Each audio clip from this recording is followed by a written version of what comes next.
Que là, je faisais déjà de la gestion avant, mais là, je fais de la gestion, m'occupe des factures, m'occupe parfois un peu de devis, de réfléchir à les devis, de comment on va chiffrer. Voilà, et c'est un projet où sur la partie électrique, le déplacement de compteur d'ouvrage a été très long. Voilà. Et pour faire venir le technicien pour cette demi-journée, il s'est passé plusieurs mois. Et on va dire que je suis inclus dans un processus qui est plus global que juste la réalisation de l'ouvrage en exécution.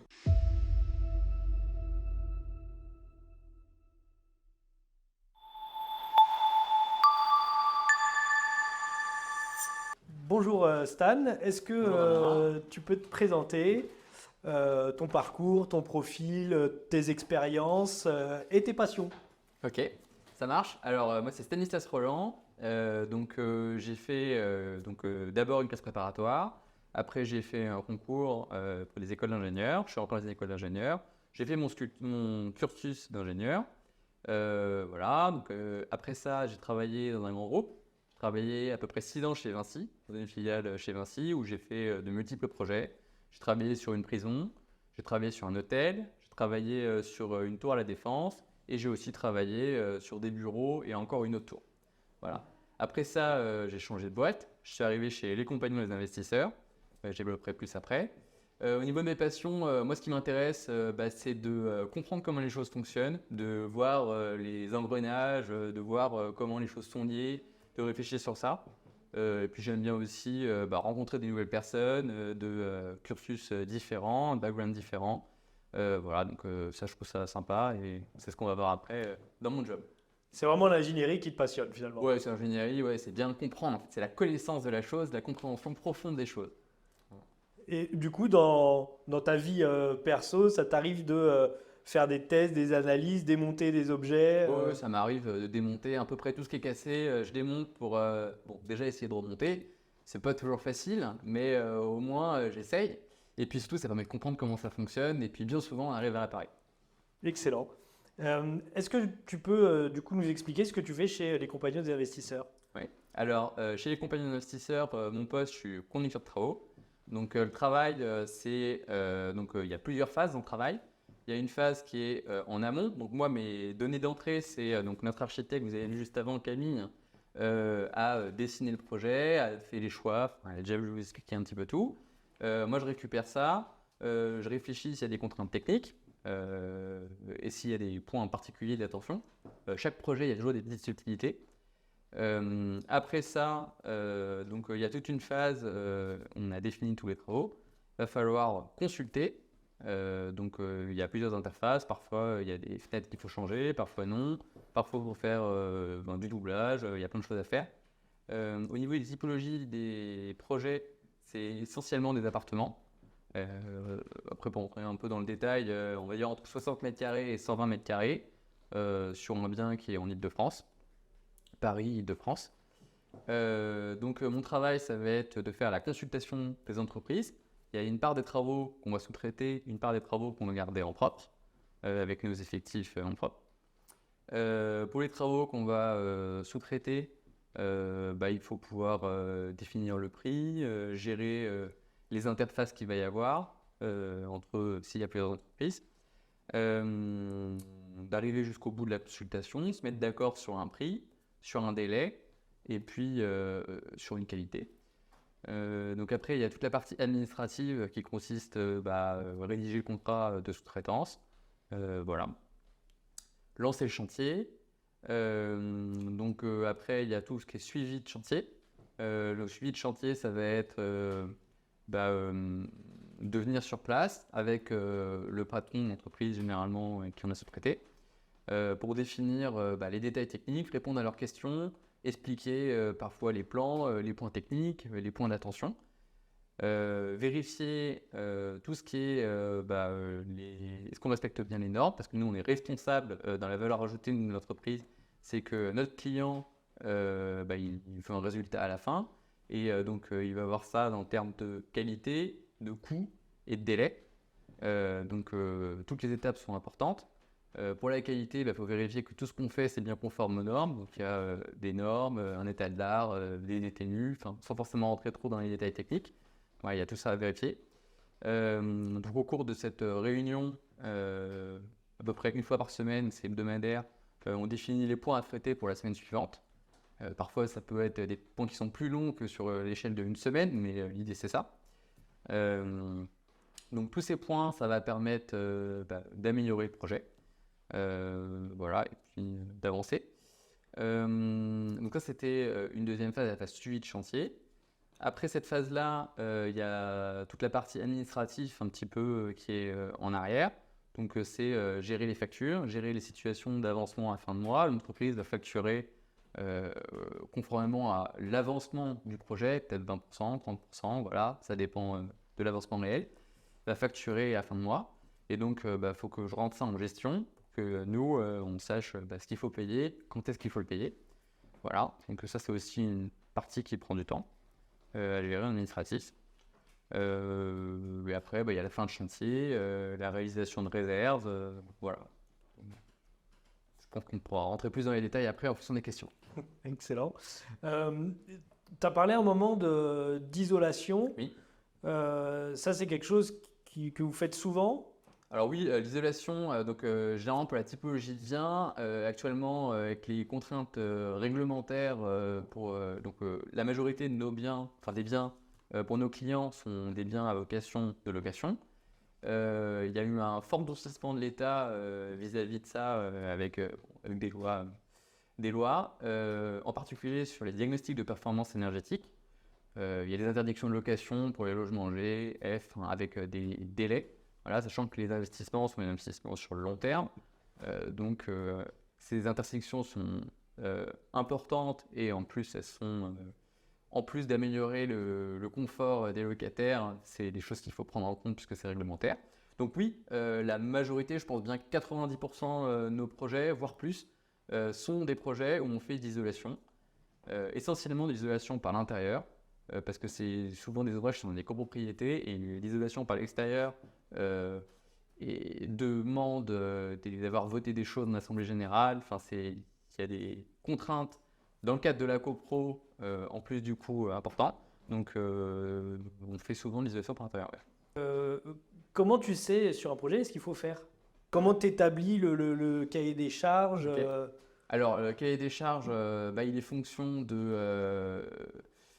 alors déjà des contraintes spécifiques au logement, parce que c'est de l'habitation pour la grande majorité des projets qu'on fait. Les contraintes, ça peut être des contraintes de dimension. Par exemple, il faut que des chambres, ça fasse au minimum 9 mètres carrés, parce que c'est réglementaire, sinon ça ne peut pas être une chambre. Il faut de l'état aussi de comment c'est sur place. Si c'est une fenêtre, par exemple, en bois, simple vitrage, qui est très dégradé, il va certainement être nécessaire de changer. Pour avoir à la fin un ouvrage de qualité et qui soit durable. Voilà, donc ça dépend donc des caractéristiques techniques, des problèmes, plus précisément de l'état actuel du bien, et puis aussi de la volonté architecturale de faire par exemple une chambre en plus, de casser des cloisons, voilà. Et ça, il y a une partie qui est plus architecture d'intérieur, où c'est défini. Et ça, vous le définissez pendant les travaux ou comment ça se passe? Alors non, alors donc toute la partie aménagement, définition de où est-ce qu'on va mettre les cloisons, il faut absolument que ce soit fait en amont des travaux parce que pour pouvoir faire des travaux, il faut savoir où on va. Donc pour aller où on va, il faut avoir défini et on peut pas, on peut définir parfois quelques petites choses comme je sais pas, une coloris de carrelage ou de peinture pendant le chantier, mais tout ce qui est dimensionnant comme par exemple les cloisons, il faut que ce soit absolument défini dès le début. Pour pouvoir avancer rapidement et voilà, efficacement surtout. D'accord. Et ça, c'est un travail que tu fais tout seul? Le travail de... Non, c'est pas de travail... conception? Non. Ouais, le travail de conception, non, c'est pas un travail, c'est un travail d'équipe qui est fait au sein de l'entreprise. Donc avec les différents intervenants que vous avez déjà vu avant dans les vidéos. Excellent. Est-ce que tu peux nous raconter un petit peu une journée type? Comment s'organise une journée? Alors, une journée type, généralement ça commence, comme je l'ai dit avant, il y a une partie administrative, une partie sur le terrain de suivi. Donc généralement c'est le matin, je vais sur un chantier, j'ai rendez-vous avec une des entreprises ou avec le responsable qui s'occupe du chantier de l'entreprise en question. Premièrement, dans la réunion, je fais un tour de chantier, je fais des photos du chantier pour pouvoir faire des comptes rendus auprès de nos clients finaux. En plus de ces photos de chantier, je demande aux entreprises si elles ont des problèmes, des détails techniques, des choses qu'elles n'ont pas compris, ou des choses qui ne sont pas claires. Je clarifie ça. Je vérifie que tout ce qui est fait, c'est bien fait. Je regarde un peu tout ce que je peux regarder. Ça, c'est surtout un métier d'expérience. Parce que faut savoir en fait où regarder. Il y a beaucoup de choses à regarder. Donc je regarde. Si je relève des incompatibilités, des choses qui sont à améliorer, je le notifie. Pour le notifier, on a mis en place un logiciel sur une tablette sur lequel je peux mettre des observations. Ces observations vont permettre déjà de faire le suivi, de faire un compte rendu que je peux envoyer après en générer un PDF et je peux l'envoyer, où je peux mettre des photos, je peux mettre des commentaires écrits. Donc ça permet de faire le suivi pour voir si ça a bien été fait la semaine d'après ou pas. En fait, c'est surtout une source d'échange et de traçabilité. On utilise d'ailleurs le même logiciel dans la dernière phase du chantier, qui est la phase de réception. On va émettre des observations, des réserves, au moment de la réception. Donc ça peut être reprendre parce qu'il y a un petit peu de peinture qui est abîmée sur le mur, il y a une trace noire, faut repeindre le mur pour pouvoir enlever cette trace noire. Ça peut être plein de choses. Je continue dans la journée type. Donc je fais cette partie suivi de chantier avec quelqu'un sur place. Une fois que j'ai fait ça, j'échange avec les entreprises. Je retourne après dans la partie où on est dans nos bureaux à nous. Donc au niveau du bureau, je fais mes comptes rendus, je les envoie par mail. Ou je les envoie, ça peut être aussi par WhatsApp, ça dépend, voilà. Donc j'envoie ça. Une fois que j'ai fait ça, j'ai toute la partie administrative. Donc la partie administrative, il y a un petit peu ce que j'ai développé avant. Gestion des contrats, gestion des factures, des situations. Ça peut aussi être gestion des consultations pour les nouveaux chantiers, voilà. Parce que j'ai pas un seul chantier à gérer en même temps, j'en ai plusieurs. Les chantiers sont pas aussi tous au même niveau. C'est-à-dire qu'il y en a qui sont peut-être en finition, d'autres qui sont au milieu du chantier, d'autres qui sont encore en consultation. Donc il faut pouvoir jongler entre les différentes choses. Voilà, c'est ça. Et puis si j'ai besoin, je vais retourner sur un autre chantier en fonction de l'avancement, en fonction de la distance des chantiers. J'organise chaque jour, c'est jamais pareil. Et puis il y a toujours de l'aléa qui existe. Il y a un problème sur un chantier, il faut que j'aille voir, des choses qui ne sont pas prévues, des choses mais qui font partie des joies du métier. Excellent. Après, sur la partie production propre, Ouais. comment ça se passe? J'imagine qu'il faut acheter des matériaux, il faut organiser le planning des équipes, il faut les envoyer peut-être à droite, à gauche. Comment ça se passe cette partie-là? Alors, la gestion de personnel en propre, on a différents projets où on a fait le choix de garder en production propre une partie ou la totalité, ça dépend. Oui, effectivement, il faut bien savoir où est-ce qu'on va mettre les équipes chaque jour de la semaine. Voilà, donc on a en gros, grosso modo, d'une semaine pour l'autre, on prévoit de où est-ce qu'on va mettre les personnes. On organise, parfois il y a des SAV, il y a des choses à organiser avec d'autres locataires qui sont déjà en place. Il y a besoin d'aller faire des petits ajustements, de faire des réparations, faire l'entretien en fait du logement. Parce qu'il y a un certain nombre de biens déjà qui sont dans le parc, déjà réalisés depuis plusieurs années. Voilà, on peut voir sur le site Les Secrets de Nimo nos réalisations. Ça c'est la gestion de qui va où. Il y a également la gestion, quand c'est du personnel en propre, des commandes, parce qu'il faut commander tout ce qui est nécessaire pour le chantier. Donc ça peut être des matériaux de construction, ça peut être du bois, ça peut être du scotch, des équipements de protection individuelle, des masques, des chaussures, tout ce qui est nécessaire pour la bonne réalisation du chantier.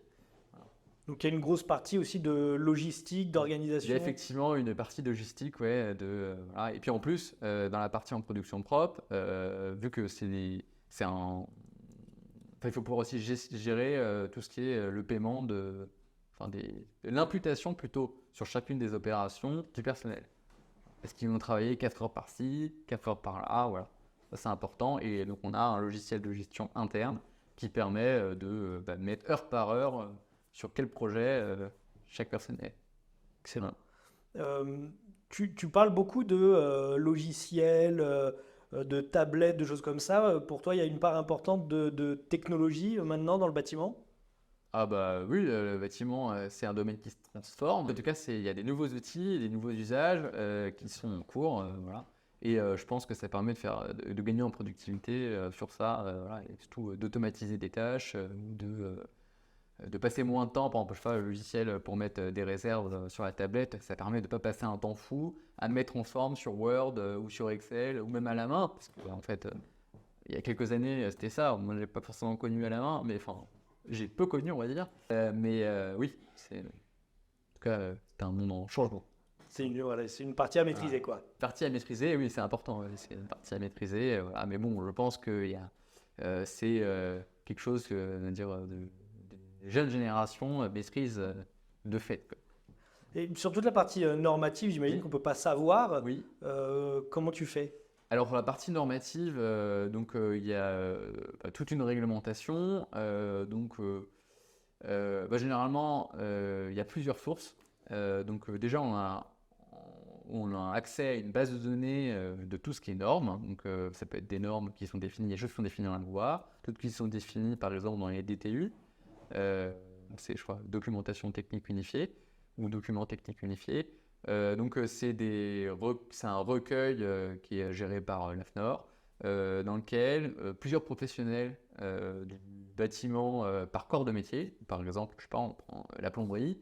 La plomberie, il y a plein d'experts dans ce domaine-là qui sont mis ensemble. On définit que les cas d'usage et les règles de l'art pour tel matériau, tel type, c'est comme ça, comme ça, comme ça. Et donc ça a été, donc c'est quelque chose qui est publié après. Pour accéder aux normes, normalement, il faut payer. C'est le principe de fonctionnement. Mais donc, on a accès, on paye un abonnement pour pouvoir accéder à toutes ces normes-là. Voilà. Il y a des choses qui sont gratuites dans les accès, d'autres non. Voilà. Et puis aussi, donc ça, c'est la partie, on va dire, normative, mais bon, lire c'est pas, enfin, le livre, mais l'ensemble, il y en a des centaines et ça prend un temps fou. On sait quoi regarder parce que d'expérience, on sait que sur tel type de jonction, il y a des problèmes. On sait que c'est pas toujours bien réalisé, donc il y a des points d'intention, généralement des points singuliers, donc des détails qui sont très importants. Et ça, c'est vraiment l'expérience qui fait. Ouais, c'est pas mal l'expérience qu'il fait, bien que en lisant les normes, déjà, une très grosse majorité, ça permet de connaître. Mais oui, il y a quand même il y a l'expérience. C'est quand même un métier à expérience. Mais comme tout, on peut apprendre. Voilà. Exactement. Et typiquement, ça, c'est des sujets sur lesquels vous échangez en interne. Comment ça se passe? Oui, c'est des sujets, déjà des points particuliers, généralement, on regarde en interne, on a une idée de ce qu'il faut regarder à chaque fois qu'on vient.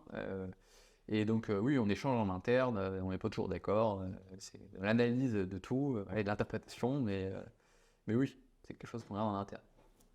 Est-ce que depuis que tu es chez les compagnons des investisseurs, il y a un projet qui t'a particulièrement plu ou marqué que tu pourrais nous raconter? Oui, alors des projets, il y en a plein et ils ont des petites particularités qui sont intéressantes.